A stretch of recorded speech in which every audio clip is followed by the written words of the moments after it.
welcome to hearing a little bit about the future of real estate agent compensation. This is Marketing Monday. I'm Allie Jackson with Centennial Escrow. We started out these Marketing Mondays, oh my goodness, I started these out when the pandemic started, and they've always been done over Zoom. And so this is our first time of actually doing one of these live and in person, face to face, belly to belly, and I think it's great. What do you all think? It's a good way to learn and connect and do a little bit of networking as well. I want to make sure also that everyone put their business card in the drawing jar because some of our sponsors brought some really, really nice raffle prizes along. So I want to first just acknowledge our sponsors and helpers who all came together and ask you to come up and just take a minute to tell us a little bit about your business and who you are. So let's start with Tessa since you're closest to the steps here. Good morning, Tessa Sims, Agent Real Estate Schools. I'm paying attention for any implicit bias for housing violations here today. So what should no, I'm just kidding, you guys. I'm really serious. Like 10 o'clock now, come on. Just kidding. Just a little tip. Landlord will be going away and replaced with, guess what? Property provider. There's your tip for the morning.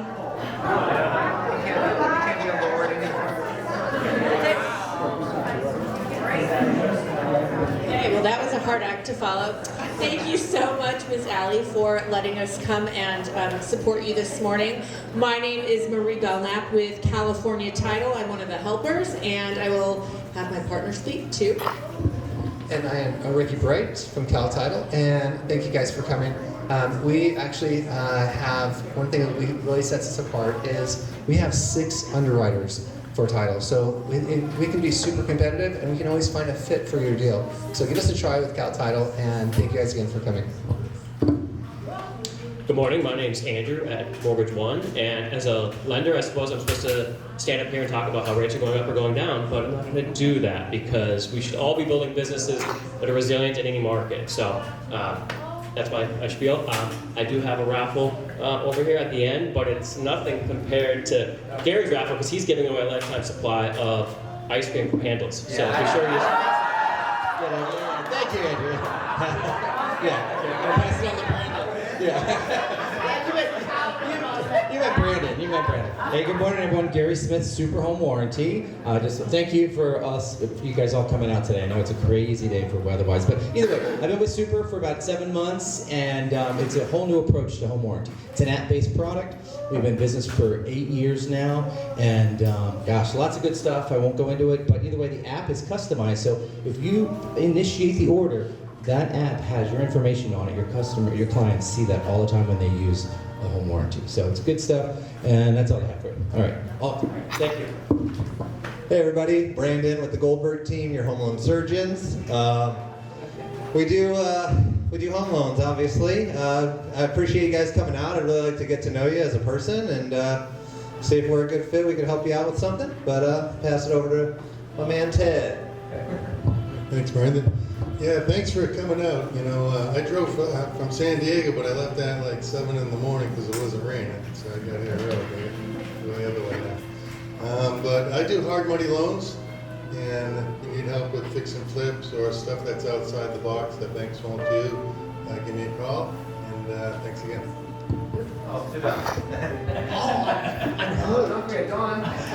Good morning all, Don, Inside Photos.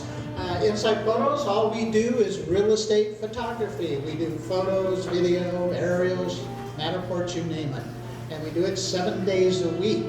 So you can always count on us. And today, I'm your paparazzi. So have fun with those. And I'm doing 2 drawings for floor plans. So if you've seen those, you'll get a chance to test those out. All right, thanks. As I mentioned, I'm with Centennial Escrow. We have a couple of phenomenal escrow officers. We're located not too far away from the village here in Carlsbad. We can take care of all of your escrow needs from mobile home to your multi-million-dollar estates and everything in between, including multiplex and I come along with the package, and I love working on marketing and events and things to help you grow your business, because together we win. Wanted to just ask our speakers to come up here, Saul and Karen, if you could just step on up. So Karen Van Ness and Saul Klein are our guest speakers today, and really appreciate the depth and breadth that you're going to be going into. Saul's going to be talking a little bit about the NAR lawsuits, and Karen will be talking about the buyer-broker agreement in a really great detail, so that you don't just know about it, you know how to use it, because that's a cornerstone on making sure you're properly compensated for representing buyers. And just as a little thank you from the sponsor team here, we just wanted to give you each a little something. So, thank you so much. We really appreciate your coming. And one more thing I did want to mention is, any of you like to have listings or share your buyer needs and network with one another? Bueller? Yeah? Okay. Because twice a month, a lot of these affiliates here are in a group called Hot Properties, and we do a pitch right in the village up at La Papagayo the first and third Thursday. So if you haven't been to that, you want to know more about it, give me a jingle. On the front of the handout, there's a list of all the affiliates there with all of our contact information. So I'm on there as well, so feel free to reach out. And there's also a little flyer that has my number on it about Centennial Escrow. So without further ado, I think we're about to get rocking and rolling, right? I started working.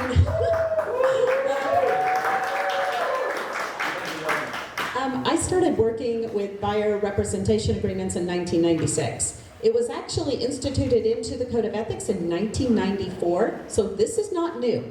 What's really sad and heartbreaking to me is that we're in 2024 and we're finally doing what we should have done in 1998. Because as Saul said, this became part of agency for buyers to represent them and protect them in 1996 with NAR. But unfortunately in our industry, sometimes we take the path of least resistance because it's too easy. But it wasn't right. It was never right. And interestingly enough, last year I had a client who's a seller who succinctly stated this. I sold his home for about $200,000 over market value, and the buyer's agent was brand new, had no idea what she was doing, never showed up for anything, basically was, she was the secret agent, she was a secret. And she mucked up things really badly. It was a military client with a pack-out. So those of you that do military realize that when the military says, here's your pack-out date, you're moving, you're moving. Well, she jacked up the escrow. It cost an extra 45 days. It disrupted kids getting into school in another state in the middle of the country. And when it finally was closing, my seller was so angry, and he said, I am so pissed off that I have to pay her 1 penny. And he said, I've called escrow and I'm not paying. And I said, okay, hold your horses, because legally you have to pay. Because you agreed to in the listing agreement that you would pay the buyer's agent, and this is how much. And he said what we're hearing, that's not fair. I didn't even get to negotiate, and I got an idiot of an agent who screwed it up for me, and now I'm paying her what I'm paying you, and you're the only one that should get paid all of it. Now, I kind of like that idea. But his point was well taken. Why are we asking a seller to pay an unnegotiable amount to an unknown person of unknown expertise? Of course this day was coming. I've been celebrating ever since this happened. I'm like, finally. Because it's gonna be awesome. Because we get paid really well. We all know that. We really get paid well. We are not lightly paid. And we don't have to, spit blood to make the money we make. Yes, we work a lot of hours. I used to work 17 hours a day, 7 days a week for 11 years. So we work a lot, but we get paid well. And so now we're gonna be the professionals we're paid to be. We're gonna do with buyers what we've been doing with sellers. We're going to share our value proposition.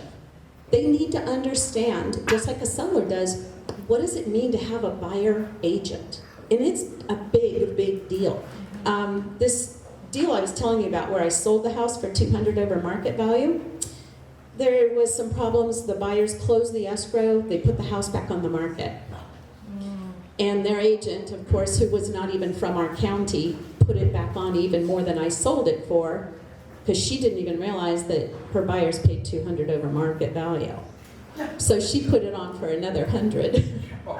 And I was like, oh boy, this is not going to be pretty. And so I figured I'd get a call, and I did. I got a call from those buyers that were now sellers, and they wanted to know how I took advantage of them. And they said, you took advantage of us. We're senior citizens, and you took us to the cleaners on the value, and we can't even sell it now for what we paid for it. And I said, well, I'm sorry, but my fiduciary duty was to the seller.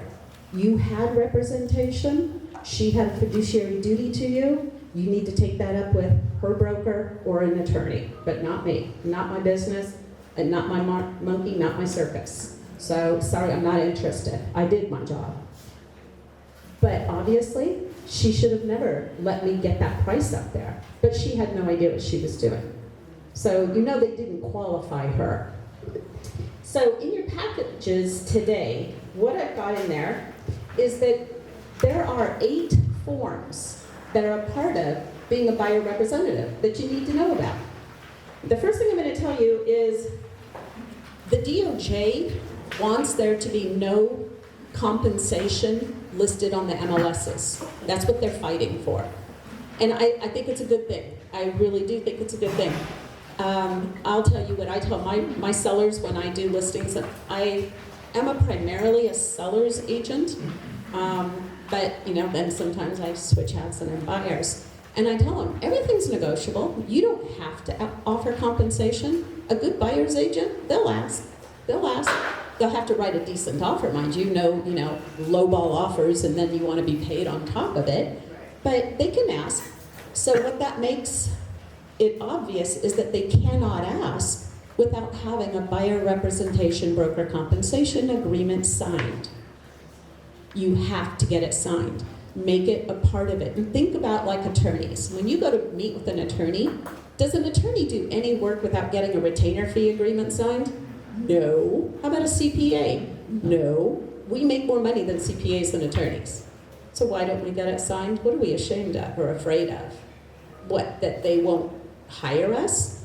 Well, how are they going to get financing? Who's going to guide them in their financing to know whether they're getting a good loan?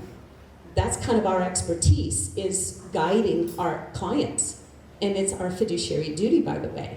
And it's spelled out that that's our fiduciary duty. We're not salespeople. We're fiduciary agents and with a duty. So, and what about getting through the inspection process? So what if it's a house built in 1960? How many buyers do you suppose know that they probably should look at the sewers and have them scoped? Because most of them are cast iron. Does anybody know what that costs to fix? I'll go with $15,000 to $20,000 without breaking a sweat. And what about the seller disclosures? And this is where it benefits sellers for the buyer to have representation, because it's another set of eyes on the seller disclosures. Now, as a buyer's agent, I look at the SPQ and the TDS and I overlay them. I look for consistency. If I don't see consistency, one of 2 things has occurred: a mistake or a lie. Either way, it's bad. And that's how problems occur after the close of escrow. Not only that, out of all the seller's disclosures I've reviewed, half of them were not completed fully or properly. And that's on the listing agent for sloppy work, because that tells me the listing agent didn't do their job and make sure that their seller completed them fully and properly and reviewed them before they were sent over. Now, if I wanted to be a real jackass, I could just go ahead and give those to the buyer, let him sign them. We'll get through the close of escrow, and I guarantee you there will be mediation, arbitration, and a lawsuit. So, when sellers push back on me and go, well, they're fine. I'm like, well, I hope you can write that check, because you're going to have to write that check, because I'm telling you they're not fine. And if something happens, and the percentages are pretty high, you're going to have an issue. So now a lot of people, with regards to the buyer representation, are like, how do I present this? How do I get this signed? Well, how many of you know that you are supposed to have your agency signed, according to the California Civil Code, as soon as your relationship is no longer casual, quote unquote? Does anybody know what the definition of casual is? Hi. Hi? Okay, well, not quite. If you're sending them properties, that's casual. But if one of you, let's say any of you are sellers, think about this. You're a seller, I'm a buyer's agent. I get a lead, and they were like, I want to see 123 Main Street. And I go, okay, let's go. So we go to 123 Main Street, and I turn the key, and I let them in the house. I just let a stranger into a stranger's house. Could be Ted Bundy, I don't know, and I hope not, but it could be. But the fact of the matter is, that's not casual. When you are opening the door to somebody's home for somebody else, that is not casual. And I don't ever want to be on the wrong side of an attorney because I didn't do paperwork. So I give my agency disclosure first as required. You always, always have to start with agency before anything else, and it's legally spelled out. And I give it to them and I explain to them, this is required by the California Civil Code to protect you, Mr. and Mrs. Buyer, so that you know what my duties and obligations are to you. And you also understand you have responsibilities. Because if the buyer's not working with us, we're not going to successfully close an escrow. And as soon as they sign that, then I talk about the next thing and I say, now, let's talk about what my fees are for my services. And I don't know how many of you just caught on that I use the word fees. We need to change our vernacular. Commissions is out, it's gone, it's yesterday, it's gray. It's just not appropriate anymore. So it's a fee. What are your fees for your services? Think professional. You don't see attorneys and CPAs charging commissions. They charge a fee. We are providing a service that's a fiduciary, just like an attorney is. Thank God we didn't have to go to school and pay all that money for an education. So you're going to go into your buyer broker presentation and you're going to review with them, how many days is this for? Now in your packages, what I've done is I've gone through all 8 forms. And I've taken them and I've gone paragraph by paragraph of the paragraphs you really need to pay attention to, and I've broken it down into simple English. So I haven't reworded the agreement. I've made it understandable. And paragraph 1, it's the period. Now what you're going to notice on the representation period is it's only for a certain number of days. This is important, days after the beginning. It doesn't have a date that it expires, it has a certain number of days. And if you don't know this, you should know this, that you can no longer list property for more than 1 year. You cannot have a buyer representation for more than 1 year. I don't suggest anybody do it for more than 6 months. If you try to rope in a client too tightly by saying, I'm going to show you property in the state of California, excuse me, or I'm going to, have you sign this for a period of 1 year, that could be set aside by an attorney. So we're going to talk about when you're going through your buyer presentation. So how many days later? It's recommended by the attorneys that I speak to that it be 6 to 9 months, no longer than 9 months. 6 months is a good one. You can always extend it.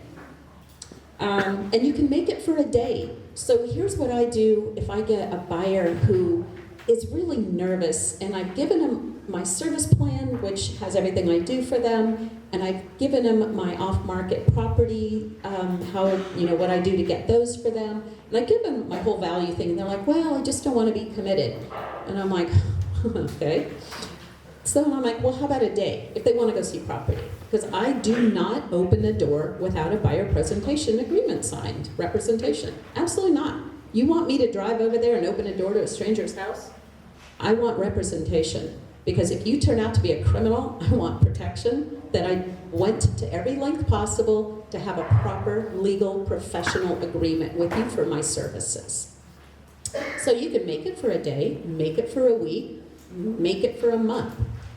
If you want to amend it, so let's say you take them for a day, and at the end of the day, that I ask them, do you want to extend this for another week?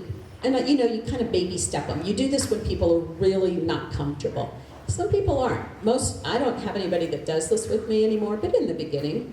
So if they say yes, you don't have to do an amendment of agreement. you can simply amend your BRBC and just change the date and have the buyer initial it and date it.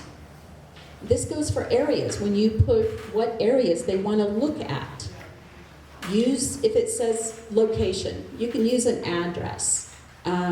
City, use either zip codes or, you know, here in San Diego, we can put San Diego and it covers how many bedroom communities?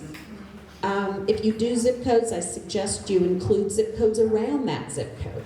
Because if they want 92130, well, they may find out that that's not going to give them what they want. Next thing you know, they're in 92129. Or, you know, maybe they're in 92014. So you can go zip codes or you could go, but you can always add on. Just don't go too broad.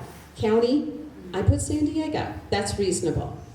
I don't put Orange County, LA, Riverside, and San Bernardino. That's not reasonable under anybody's circumstances.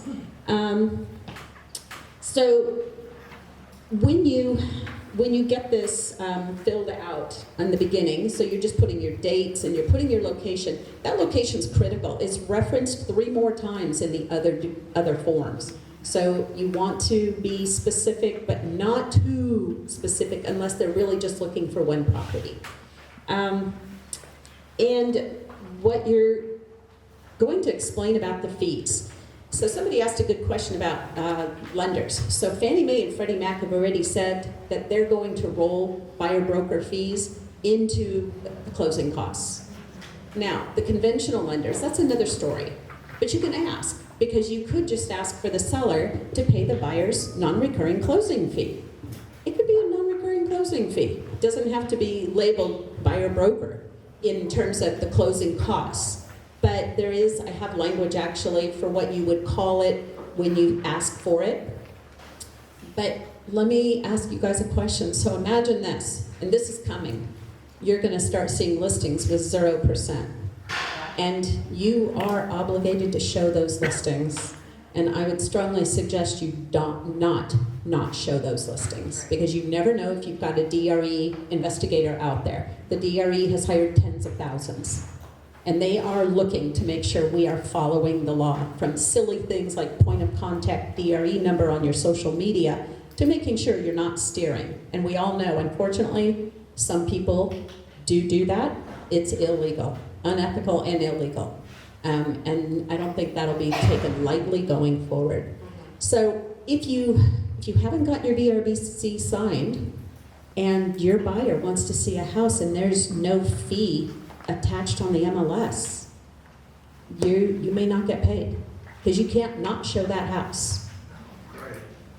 So that's what I'm telling you. Just start getting your BRBC signed. Just start working through it right now, because it's coming. You don't know what day it's coming. I do it every day because it's made me a much better real estate agent, understanding the value I bring to the buyer. And by the way, as a buyer's agent, the value I bring to the seller. Because the seller's getting another set of eyes to help negotiate price and terms. And the buyer's representation protects the seller also, because you're going to be looking at inspections and disclosures. And if the seller, I can't tell you how many sellers I've protected as a buyer's agent when I kicked back a disclosure and I said, hey, this isn't done right. So it helps, and you're going to make sure your buyer's financially approved and ready, preferably with a direct underwriting approval. Now, what buyer knows that that's the best approval to get? None. A lot of agents don't know that. So we have so much value that we bring to the party that they need to understand. Okay, so back to the buyer broker. It defaults to non-exclusive representation. Now, I teach forms for CAR, so I can tell you only 10% of agents actually read the forms. So somebody mentioned earlier about the clients not reading. Yes, it says everywhere they're supposed to read, but they don't read. But at the end of the day, the Superior Court of California says, you are an expert. You should have made sure they understood it. You are responsible. And you will be held responsible, and you don't want to be held responsible. It's a waste of time, money, and energy. And you could be out making money. So with that said, I don't assume people read it. But I'll tell you, if you ask somebody, are you working with a buyer? Yes. Have you signed an agreement, a representation agreement? Yes. Do you think the buyer actually pays attention to whether it's non-exclusive or exclusive? No. You know what? They don't even care. Now, I always get exclusive signed, but that's just because I like to play within the rules really well, and I hate having to figure out who's got non and who's got exclusive. Exclusive means that for all the properties you've shown for whatever that period of time is, whether you were involved or not, you would get paid. When it's non-exclusive and you turn in your notice of broker-involved properties for properties you've shown, they can only be for properties you've shown. You have to be involved if you're non-exclusive. But if you're exclusive, you don't have to be involved. You own that buyer and you own that business. So that's one reason to go with exclusive. Buyers, if they say things like, well, what if I don't like you? And, if it's a funny buyer, I'll say, well, back at you, what if I don't like you? Here's the good news. I can get out of this by canceling, and so can you. You can cancel, no big deal.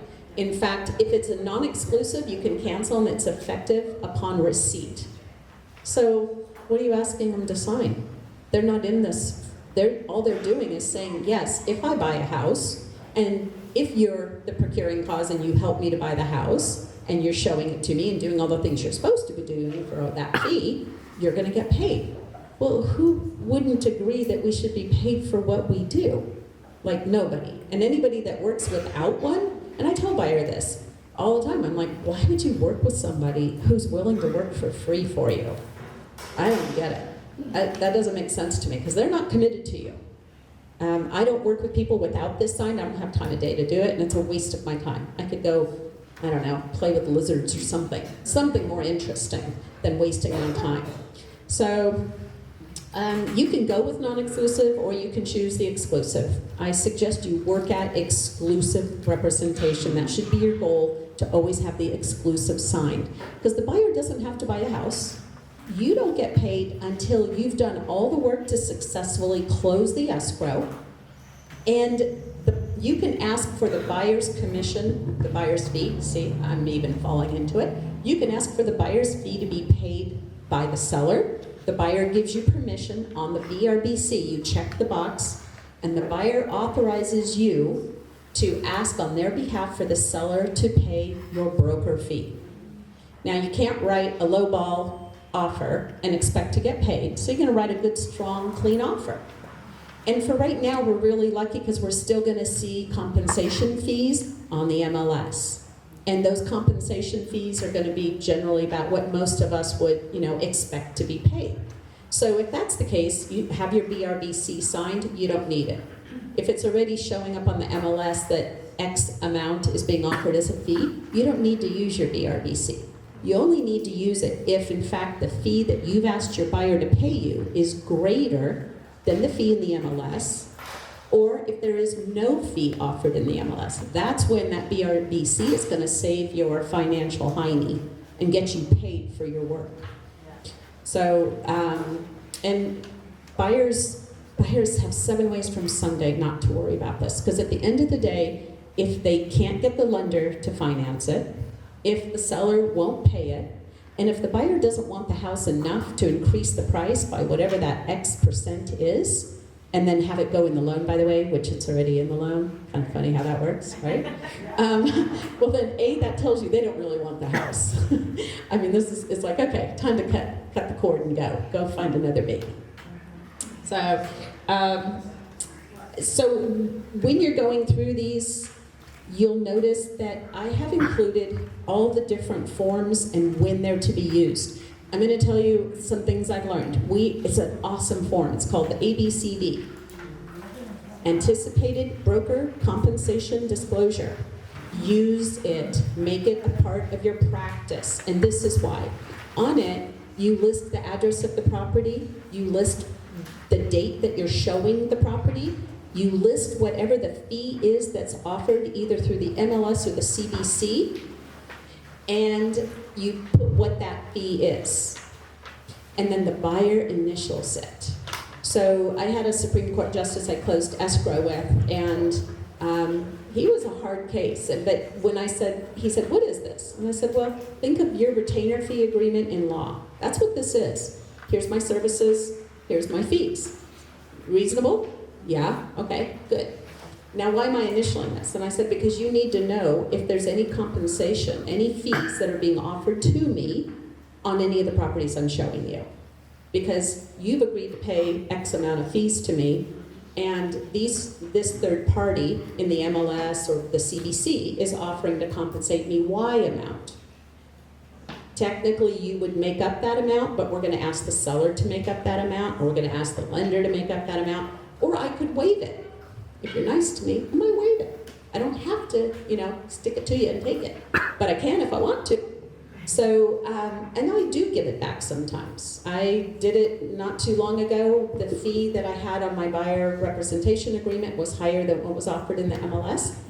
Great client of mine, I've represented him 5 times, and I said, that's my gift to you. And do you think he'll be loyal for the rest of his life? Yep. And it was no skin off my nose. I mean, he's 5 properties already in Del Mar. What else could I ask for? So, as far as how that fee works out, it is not the issue. The ABCD is great to have, and here's why it's really important. Besides that, is that if your broker representation agreement expires or is canceled, you have to submit the notice of broker-involved properties.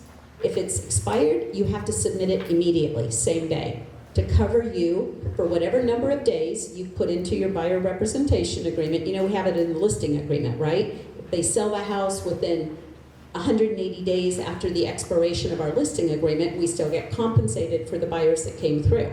Well, this is the same thing in reverse. In your buyer representation, you're going to put for how many days is your representation period holding over after expiration or cancellation. Meaning on the properties you showed them, you're still going to get paid if they buy one of those properties. Okay? So let's say you put 180 days or you put 120 days. Most people aren't going to wait 4 months. So that's a pretty safe number. But when you put that number in, you've got to submit that notice of broker-involved properties. And if the broker compensation representation agreement is canceled, you have 5 days from cancellation, effective cancellation date, to get it to the seller and the seller's agent. But if it expires, it's due immediately. So when you do the ABCD with all the properties, it's super easy to attach it to the back of the MBIP and just whisk it over. The other way you can show the buyer what the fees are that are offered on the MLS is you can print off the client detail sheet. I'm sure you all know, never print off the agent detail sheet. But the fact is, then you got to keep track of all those. Then you got all this paper, and you got to have that initialed, by the way. So I like the ABCD because you list them on there, and if it expires and you haven't sold them, I just attach it to an MBIP. So in this package, you're going to see all these different forms, and it'll show you on each and every important paragraph what you need to know, what is important. And I say it over and over and over again, and it's not because I'm old. It's because there's a lot here, and the sooner you understand the process. So just to give you an idea, when you start with a client, you start with your agency disclosure. After you do your agency disclosure, you go to your buyer representation agreement. After you do the buyer representation agreement, you do the anticipated broker compensation disclosure. After you do that, you're going to go to the residential purchase agreement, because you're going to get into escrow and you're going to check box 3G3 on page 2 at the top of the RPA. Okay? Is the only thing that you give the seller the SPDB? Yes, almost. Almost. Almost. So that's what they get when you do 3G3. And then in escrow, they have to have the compensation part, which is 4A of the BRBC, which is compensation only. Now, I get a lot of times the seller's agent and the seller says they want verification of how much my buyer has agreed to pay me for a fee. They want to know that what I'm asking for in the SPBB is what was agreed to, and I didn't elaborate or embroider or, you know, have one too many to drink. So with that said, you can take a copy of your BRBC, just take everything out except where the compensation is. That's the only thing they have an obligation and the right to have knowledge of on your BRBC is the compensation. That you're going to ask if you have a buyer. Well, if I don't have a buyer, I wouldn't be doing any of this. So, yeah. So, yeah, I just kind of go with the affirmative. I'm going to have a buyer. I do have buyers, and I do this. Yes. Exclusive and non-exclusive. Uh-huh. I'm a little confused. You said if you have an exclusive, regardless of if the buyer shows a property, that you still... Yep. That's what exclusive means. You own that buyer. Here's the question.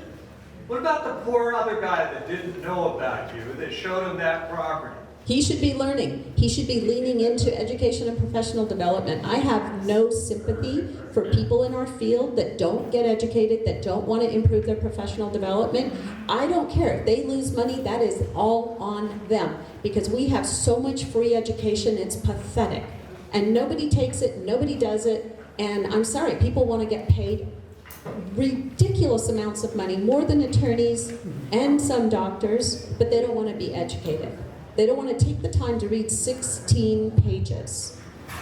I have no sympathy for people that it's not helping our industry. This is a fabulous industry, and it's a serious industry. We are doing legal work. And that's a big deal. We are fiduciary agents. People are trusting us with the biggest asset in their life. So I am not even slightly sympathetic to those people.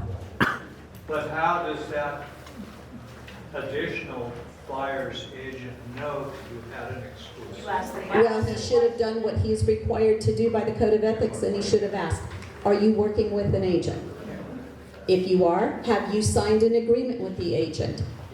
If you have, may I see the agreement? Because if it's non-exclusive, have at them. So that's the thing. You kick the door open to being poached if you have a non-exclusive. But if it's exclusive, oh, you know what? Go ahead. Show my buyer all day long. I will get paid and you will get left out in the cold. Sorry, I'm a little passionate. So after we do the RPA, you're going to attach the SPBB, right? And then, hopefully you're going to close escrow, because I don't want to talk about these others, because these others should not occur. But if they do, there's a cancellation of buyer representation. And you'll find this in here, how to fill it out. And when you do that, always remember, it's not by itself. It's got someone holding its hands. It's called the Notice of Buyer Involved Properties. That goes hand in hand with that cancellation. And you've already done the ABCD, so now you can do the NBIP.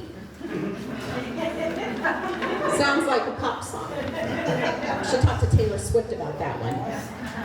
And the last one is the Buyer's Transaction Advisory. It's for informational purposes. It explains buyer agency, what the broker will not do, reminds the buyer to read all the documents. And it's to avoid misunderstandings.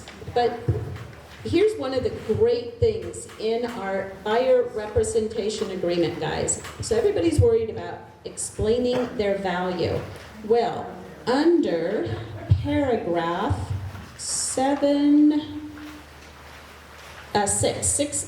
on the broker representation, it actually helps you.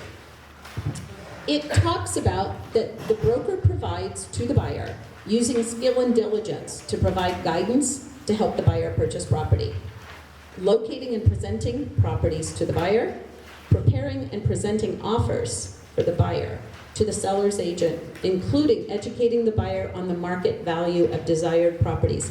Here's something I want to ask you guys. When you're showing buyers and you write offers, how many of you do whatever you want to call it, a quick CMA, and get it initialed by the buyer, verifying the value of the property and the price they're offering?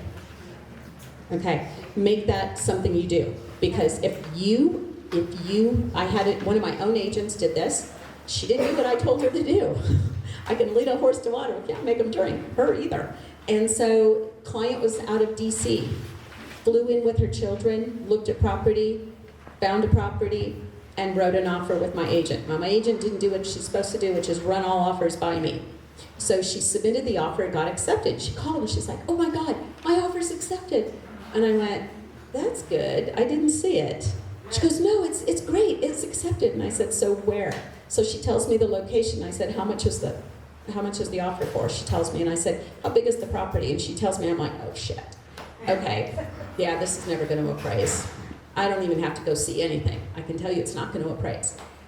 And she goes, what do I do? And I go, well, you didn't do what I told you to do, so you better get down on your knees, put your hands together and look up, because this might be dicey. So sure enough, the buyer comes back out, does inspections, goes through the disclosures, gets the appraisal. Appraisal comes in $100,000 under offer price. And I know the agent, I wouldn't even reduce either. I just got, forget it. I got the offer, and the seller would not reduce. So of course, the buyer canceled. The buyer then called me and she said, I want my $4,000 for flying out here, for hotels, and for food, and for lack of representation, gross negligence and incompetence. And she was right. So I made my agent pay. And I said, if you don't, I will, and I'll take it out of your commissions, your fees in the future. You will make this right. And I promise you will never forget this mistake. But this is on you. So always get a CMA, a short one, whatever, showing the value. Even if you print off the Zillow sheet, anything with initials by the buyer showing what the value is and what you're offering.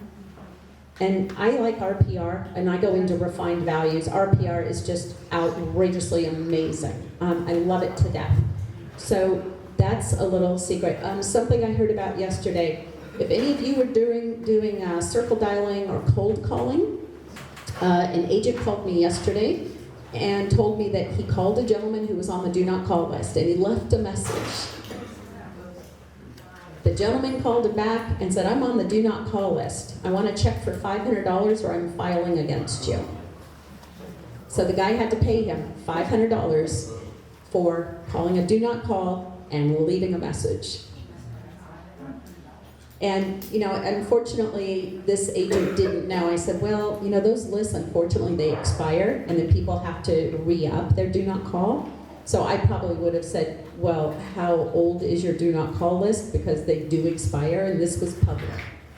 But he said, no, to be fair, Karen, I knew it was do not call. And I'm like, okay, well, I'm sure you'll never do that again. Okay, so back to what is on the buyer's representation agreement for what you're doing.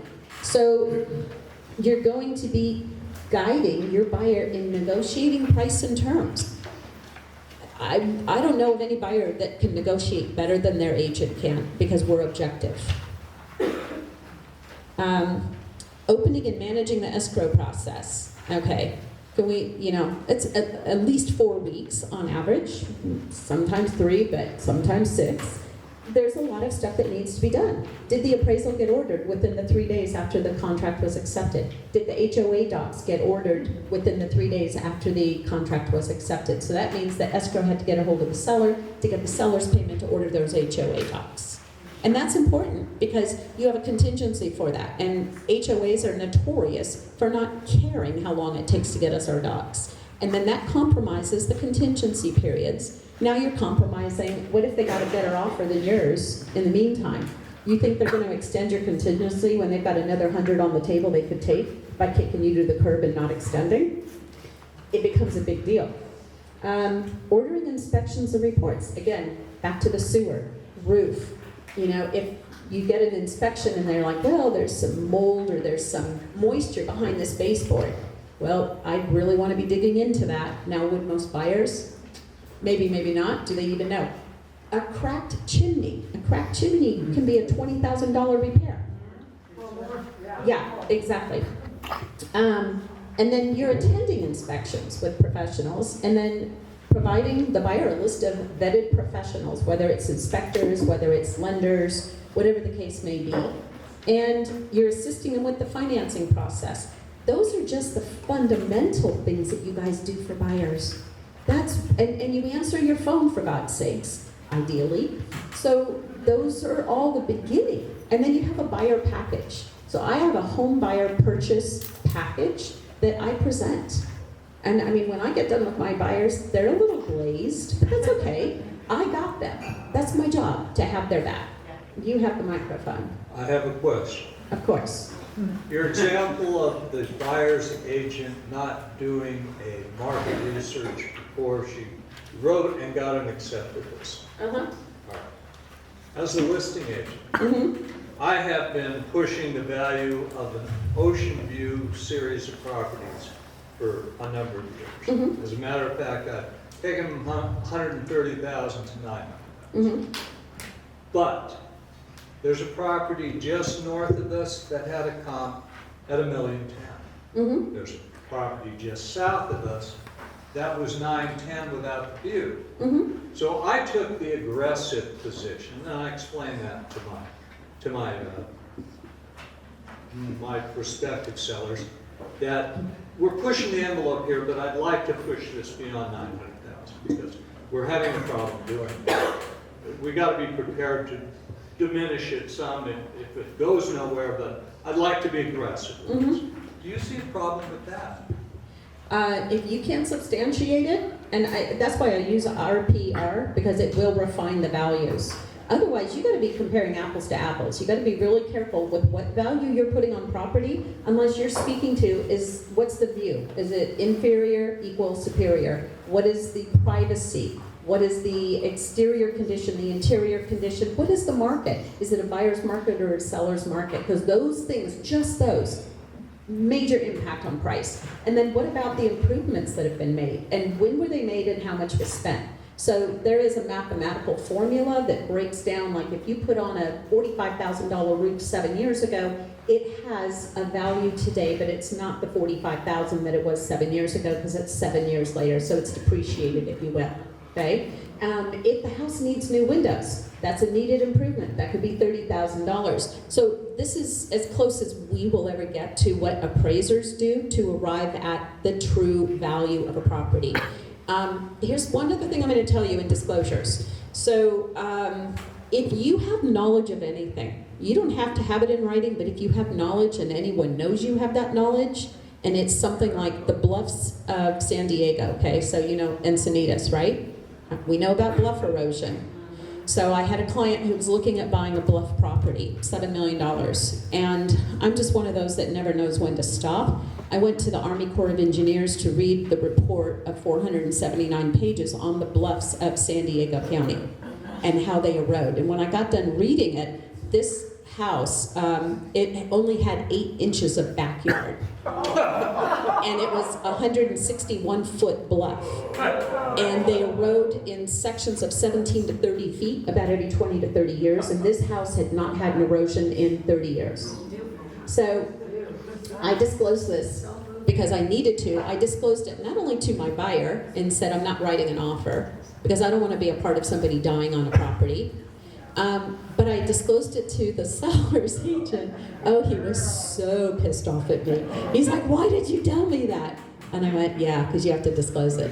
And that's why I told you, because now you have to disclose it. So he actually had an attorney draw up paperwork when he sold the property, which he did. So he would be held harmless for the information. But my point is, be careful what you know. So I do a lot of teaching, and I talk about what I know.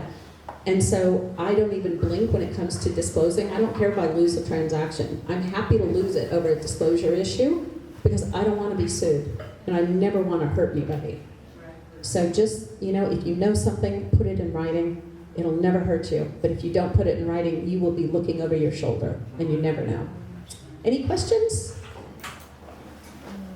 Yes? What is the time frame of disclosures once a buyer has gone into a property?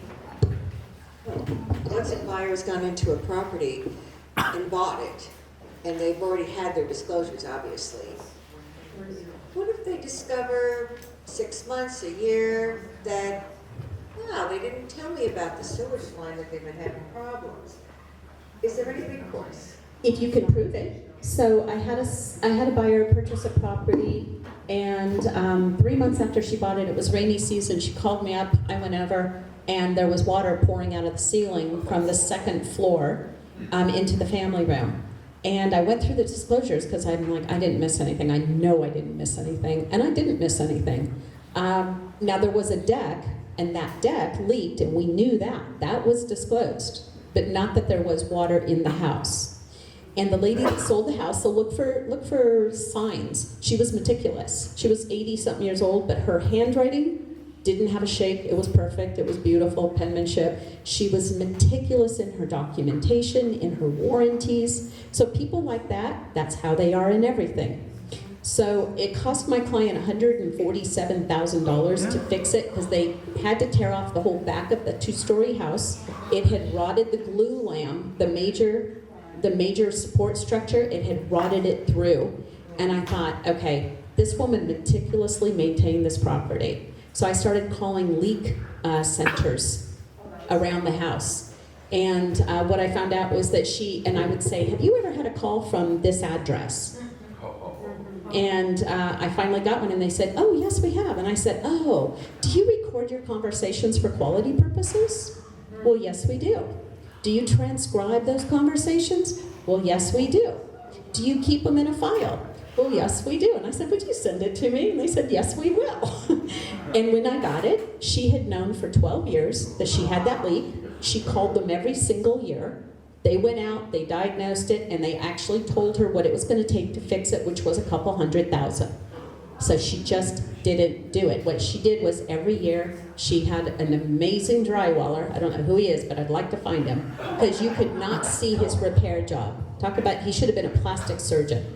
And so with that proof, my client, first you have to go through mediation, by the way. Your clients can never avoid mediation. It is contractual. If they avoid mediation, they lose all rights to sue. So I always tell people, don't be stupid, follow the process, follow the rules.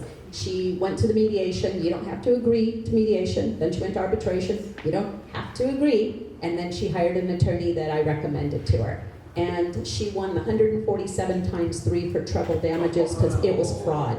So when somebody does something like that, it's fraud, it's treble damages 3 times. So, in the back? Did the 2 agents get dragged into that? I didn't, because I put the file together, and my file is why my client won.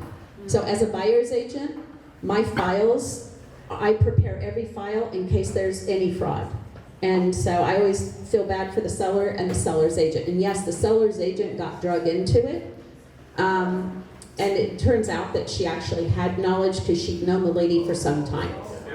She just didn't know that the lady was making a file, creating a file with a service provider of leaks. And that somebody like me would come along and dig into it like a rat.